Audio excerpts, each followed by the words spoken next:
Hello friends, I Professor Darshan Thakur from Terna Engineering College Dharashiv welcomes you on my YouTube channel for this subject head Digital Communication. Friends, our today's area of discussion is nothing but a very important multi-carrier digital modulation scheme whose name is nothing but, as you can see, Quadrature Phase Shift Keying, or most of the time we can call it as a QPSK. So let us quickly go through the content for our today's session. First of all, we will try to learn what this QPSK stands for. Then after that, we will try to learn how that QPSK envelope is being generated, and once it is being generated, how to extract the digital information bearing signal from that generated envelope in case of this detection. So we will try to learn the modulation and demodulation process involves in case of this multi-carrier modulation scheme whose name is nothing but Quadrature Phase Shift Keying. So first one question arises in our mind ki how to define this modulation scheme whose name is nothing but what? The QPSK. So first of all, we need to understand ki this QPSK is nothing but what? The extended form of the binary phase shift keying technique which we had discussed in previous session.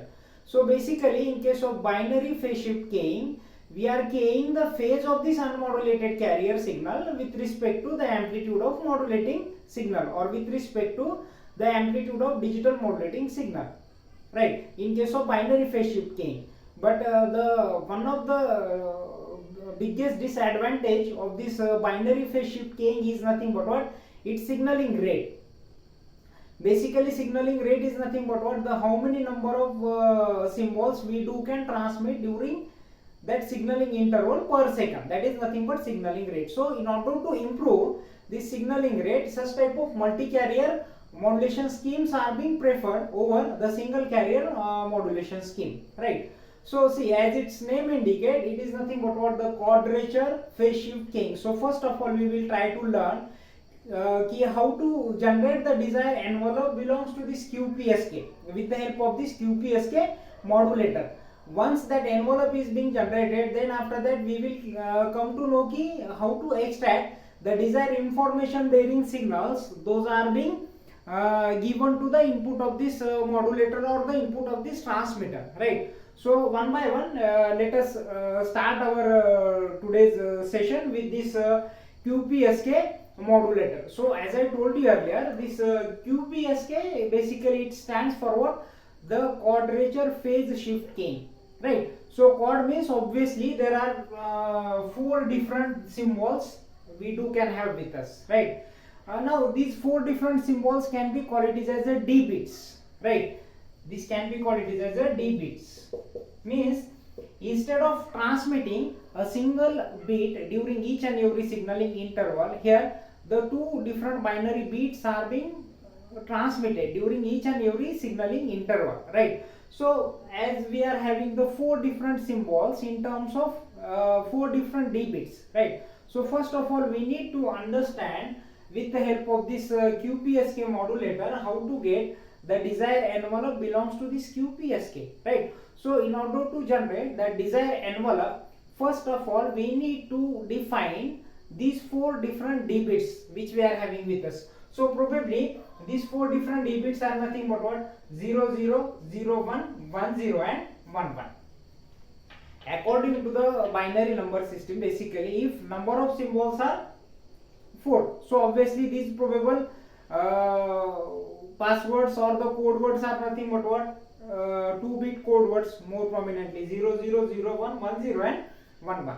So here as its name indicate, Quadrature Phase Shift Keying. So we need to modulate the phase of this unmodulated carrier signal with respect to this digital modulating symbol sequence, which consists of these four different D bits during each and every signaling interval. Instead of transmitting one bit, here we can transmit the n number of binary bits by changing its phase, and such type of system can be called as a Quadrature Phase Shift Keying technique. So let us quickly go through the modulation part of this QPSK technique, right? So see, the first test signal involved in case of this QPSK modulation is nothing but what? The desired binary sequence which is being given to this first block, right? The name given to that first block is nothing but what? That can be called it is as a serial to parallel converter. Now, as we know, the desired binary bit sequence which is being given to this first block, the nature of that binary signals is nothing but what? This is that can be called it is as a serial bit stream. So here, as you can see, as far as this QPSK modulator is concerned, it consists of two identical modulators, BPSK1 and BPSK2, or we too can call it as an in-phase modulator and the quadrature phase modulator. Two identical modulators we used to have, because here during each and every signaling interval, instead of transmitting one bit, here we are transmitting the D bits, right?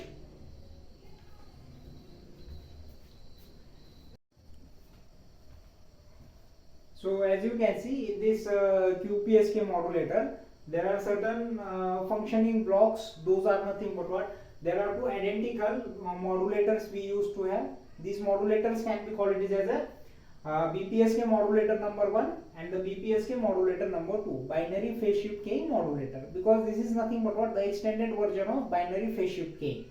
Before these two upper and lower modulator, the most important block in case of this transmission is nothing but what? This particular block, whose name is nothing but what? That can be called it as a bit splitter, or we too can call it as a serial to parallel converter, because the digital modulating symbol sequence is present in terms of serial bit stream. So we are supposed to convert the serial bit stream into the parallel bit stream. Why?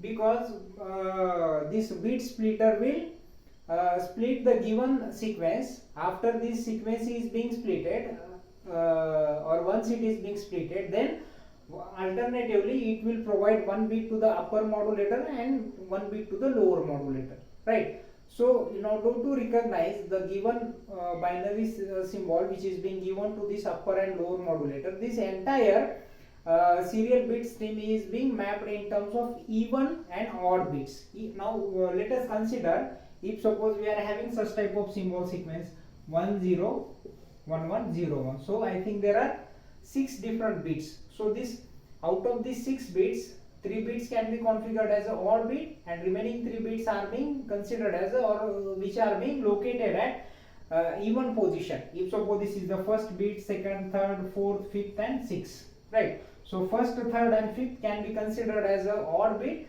and 2, 4 and 6 can be considered as an even bit. So even bits are being given to the upper modulator and the odd bits are being given to the lower modulator. So as this is the modulator, so which always operates with the help of this carrier signal. So the desired carrier signal for upper modulator is being generated by this local oscillator, right?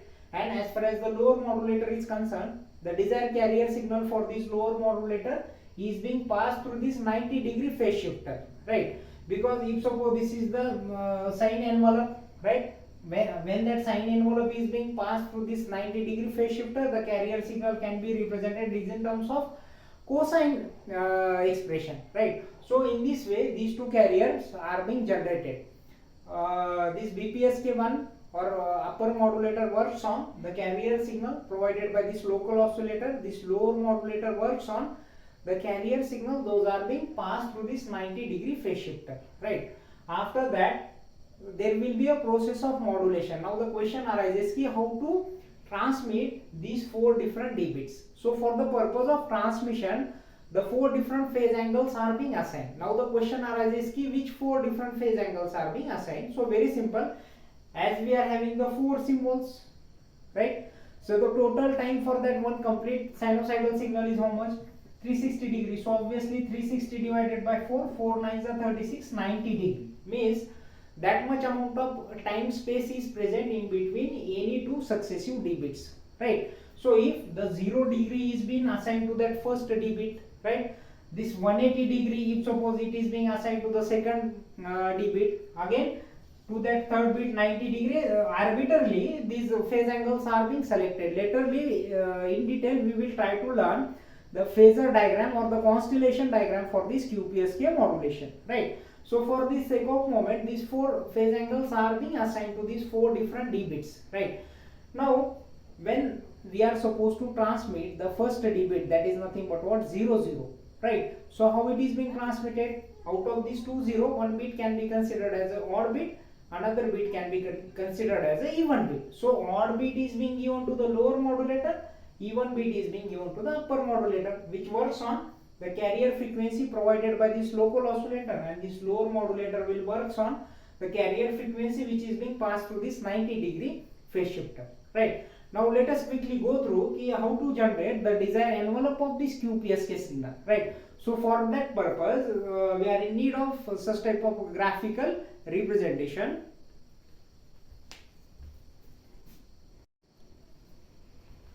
So as you can see, this is nothing but what, the unmodulated carrier signal which we are interested to modulate with respect to or with the help of these 4 different D bits, right? So first thing here we need to do first of all we need to define the signaling interval. Here we are supposed to transmit these 4 different symbols. There are 4 different symbols, right? So first of all we need to take care of this 4 different symbols with respect to their signaling interval. So let us consider for our convenience, each and every signaling interval consists of 2 complete sinusoidal signals. So this will be the first one, this will be the second one, right? So this is the first signaling interval. Similarly, 2 successive sinusoidal signals are being considered. This is the second signaling interval. Obviously this will be the third one, and this will be the fourth one, right? Here the total time period for each and every signaling interval is how much? You suppose it is the TB second, where TB stands for what? The bit duration for each and every D bit, right?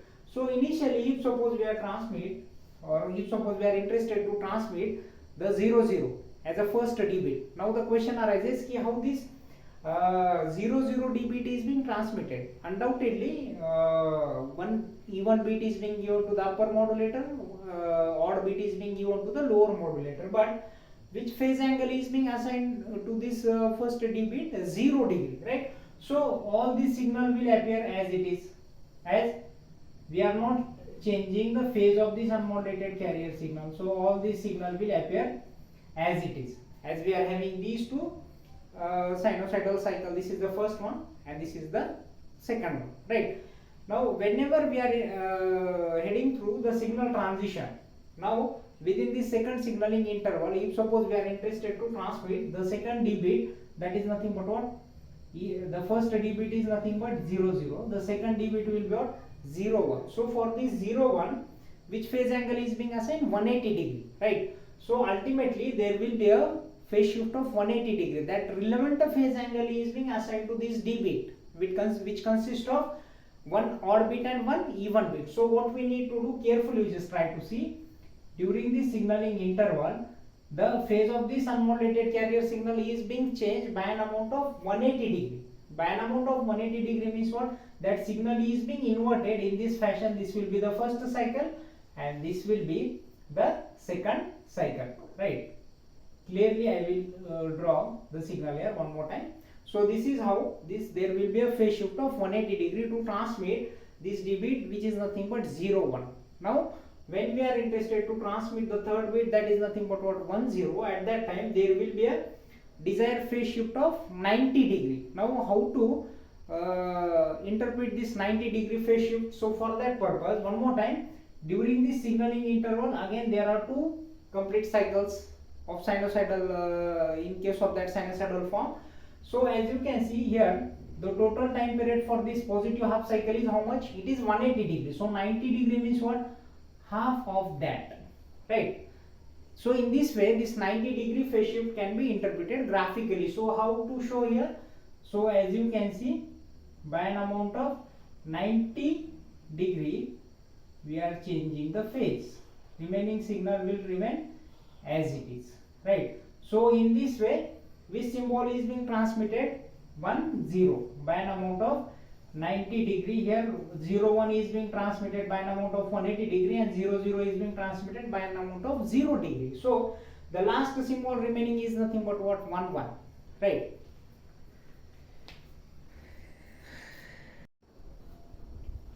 Okay, so the last D bit which we are interested to transmit with the help of this QPSK modulation is nothing but what? 1 and 1, right? Where even bit is 1 and odd bit is also 1, and which phase angle is being assigned arbitrarily 270 degree, right? So during this signaling interval, during this particular signaling interval, which consists of two sine waves, we are supposed to change the phase of this unmodulated sinusoidal signal by an amount of 270 degree, right? So how to interpret this 270 degree? So as you can see, this time period for one complete cycle is nothing but what? 360 degree. Half of this is nothing but 180 degree. So 180 degree plus how much equals to 270 degree? Obviously 90 degree.